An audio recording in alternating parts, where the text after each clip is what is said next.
Governor Abbott signed key pieces of legislation today to tighten the bail system. It's been a priority all session for Republicans, and the bills passed with overwhelming bipartisan support.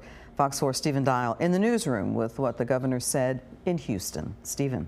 Governor Abbott said that this session was a litmus test for lawmakers, saying that they either stood with their citizens in their districts or the criminals who killed them. Voters in November will still need to green light the key part of this bond reform package. Major changes to the bail system were signed into law Tuesday by Governor Abbott. Democrats and Republicans agreed the system was broken and passed a series of bills to change what Abbott called a revolving door. Not only are we signing laws that correct the wrongs that caused you to suffer, but your efforts have led to a rewriting of the Constitution of the state of Texas to ensure criminals like those who harmed your families will never be out on the loose again.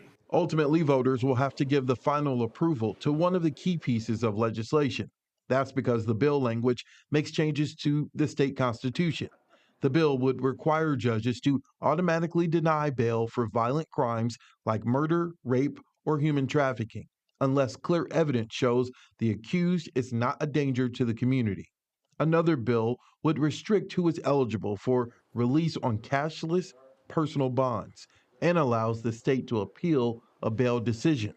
If a criminal gets arrested, a dangerous criminal, and gets confined, and then is released back on the streets, and then another vicious crime occurs, that goes beyond a societal problem. That's a governance problem. And what was needed here was a correction of governance to make sure our system was no longer broken and we would keep these people behind bars. Most of the bills passed with overwhelming bipartisan support. I spoke to Dallas County State Senator Royce West about the legislation. Do you think there could be unintended consequences in terms of like overcrowding of jails?